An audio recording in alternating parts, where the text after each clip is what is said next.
आज के मुख्य समाचार। एक तरफा इश्क में डूबी प्रेमिका ने अपने प्रेमी को गोली मारी। चुनाव आयुक्तों की पीएमओ की बातचीत। पूर्व चुनाव आयुक्तों ने खड़े किए सवाल। भाजपा विधायक ने अपनी ही पार्टी पर भ्रष्टाचार के आरोप लगा दिए। यूपी में जब से चुनावी दौर शुरू हुआ तभी आरोप प्रत्यारोप का दौर जारी। लड़की के इनकार पर प्रेमी द्वारा हत्या व अन्य वारदातों के कई मामले सामने आते हैं, लेकिन पश्चिम बंगाल के कटवा से बड़ा ही अजीबोगरीब मामला सामने आया है। यहाँ पर एक तरफा इश्क में डूबी प्रेमिका ने अपने प्रेमी को गोली मार दी। बात सिर्फ इतनी सी थी कि प्रेमी ने उससे शादी के लिए इनकार कर दिया था। फिलहाल पुलिस ने मामला दर्ज कर प्रेमिका की तलाश शुरू कर दी है। उधर युवक को अस्पताल में भर्ती कराया गया है। जानकारी के मुताबिक कठुआ के बगानपाड़ा की मनीषा खातून ने अपने प्रेमी केसिया माठपाड़ा निवासी लालचंद शेख को रात 8:30 बजे के बाद एक गली में बुलाया। यहाँ दोनों के बीच कुछ देर बात हुई। बातों ही बातों में मनीषा ने लालचंद के सामने शादी का प्रस्ताव रखा। लालचंद ने इससे इनकार कर दिया, जिसके बाद मनीषा ने लालचंद के गाल पर किस की और उसे गोली मार दी। गोली लालचंद की जैकेट को छूती हुई निकल गई। इसके बाद मनीषा तुरंत लापता हो गई। लालचंद ने बताया कि मनीषा का उससे 3 साल से प्रेम प्रसंग चल रहा था, लेकिन बीच में मनीषा किसी और के साथ अफेयर में थी। इसकी जानकारी होने पर लालचंद उससे दूर हो गया। वहीं मनीषा भी कठुआ छोड़कर झारखंड में रहने लगी। बीते मंगलवार को मनीषा कठुआ वापस आए और लालचंद को मिलने के लिए बुलाया। इसी दौरान यह वारदात हुई। गोली की आवाज सुनते ही लोग सहम गए। जानकारी होने पर पुलिस और परिजन भी घटनास्थल पर पहुंचे।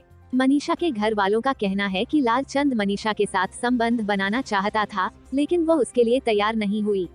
जब उसने जोर जबरदस्ती की तो मनीषा ने लालचंद की बंदूक से ही गोली चला दी। उधर पुलिस मनीषा की तलाश कर रही है। वहीं यह भी पता लगा रही है कि मनीषा के पास बंदूक आई कैसे। प्रधानमंत्री कार्यालय की ओर से 16 नवंबर को बुलाए गए वर्चुअल अनौपचारिक बातचीत में मुख्य चुनाव आयुक्त सुशील चंद्रा और 2 चुनाव आयुक्त राजीव कुमार और अनूप चंद्र पांडे शामिल हुए। चुनाव आयुक्तों के पीएमओ के साथ इस तरह की अनौपचारिक बातचीत को लेकर विवाद शुरू हो गया है। जहां एक तरफ पूर्व मुख्य चुनाव आयुक्तों ने इसे गैर संवैधानिक बताया है, वहीं कांग्रेस सांसद मनीष तिवारी ने इस मुद्दे पर लोकसभा में स्थगन प्रस्ताव का नोटिस दिया है।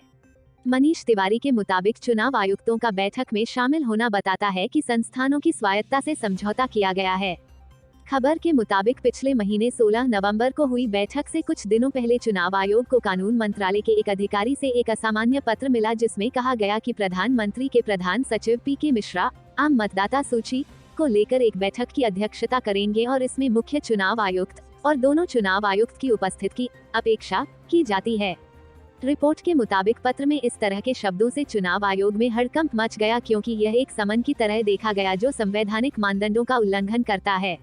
आगे कहा गया कि मुख्य चुनाव आयुक्त ने पत्र मिलने के बाद कानून मंत्रालय को अपनी नाराजगी जाहिर की और यह बता दिया कि वह बैठक में शामिल नहीं होंगे।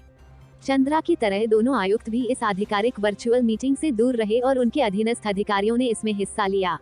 लेकिन इस बैठक के खत्म होने के बाद तीनों आयुक्त तुरंत मिश्रा के साथ अनौपचारिक बातचीत में शामिल हुए। पूर्व मुख्य चुनाव आयुक्त डॉक्टर एस.वाई. कुरैशी ने इस पूरे मामले पर गंभीर टिप्पणी की है। उन्होंने बातचीत में कहा, पीएमओ इस तरह किसी बैठक में चुनाव आयुक्तों को नहीं बुला सकता। औपचारिक बातचीत क्या होती है? सीईसी का पहला रिएक्शन अच्छा था, लेकिन फिर ऐसा क्या हुआ कि वे अनौपचारिक बातचीत में शामिल हुए? चुनाव आयुक्तों की सरकार के साथ औपचारिक या अनौपचारिक कोई बातचीत नहीं हो सकती। डॉक्टर एस.वाई. कुरैशी के मुताबिक चुनाव आयोग ने सरकार से पहले कभी इस तरह की बातचीत नहीं की। यह एक गलत परंपरा है। हाँ, आयोग चुनाव से पहले सभी राजनीतिक दलों की बैठकें जरूर बुलाता है और चुनाव की तारीखों और तैयारी को लेकर उनकी राय ली जाती है। इसमें सभी दलों की बात सुनी जाती है। कभी कभी किसी खास मुद्दे पर अपनी बात लेकर राजनीतिक दल चुनाव आयोग भी आते रहे हैं।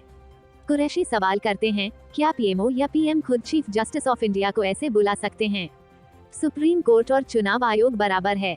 चुनाव आयोग एक स्वतंत्र संवैधानिक संस्था है और पीएमओ इस तरह चुनाव आयोग को बैठक में शामिल होने के लिए नहीं कह सकता है। एक अन्य पूर्व मुख्य चुनाव आयुक्त ने नाम नहीं लिखे जाने की शर्त पर कहा, पीछे से चुपके से इस बातचीत का क्या मतलब है? चुनाव आयोग एक संवैधानिक संस्था है और संवैधानिक पद पर बैठे 3 आयुक्त यह सुनिश्चित करते हैं कि वे सरकार से दूरी बनाए रखें। लेकिन इस मामले में यह साफ दिखाई दे रहा है कि वे सरकार के साथ बातचीत में शामिल हो रहे हैं। पीएमओ के साथ बातचीत चाहे अनौपचारिक हो या औपचारिक, आयुक्तों को अपने संवैधानिक उत्तरदायित्व को समझते हुए इस समय और सावधानी से 5 राज्यों में चुनावों की घोषणा जल्द होनी है, व्यवहार करने की जरूरत थी।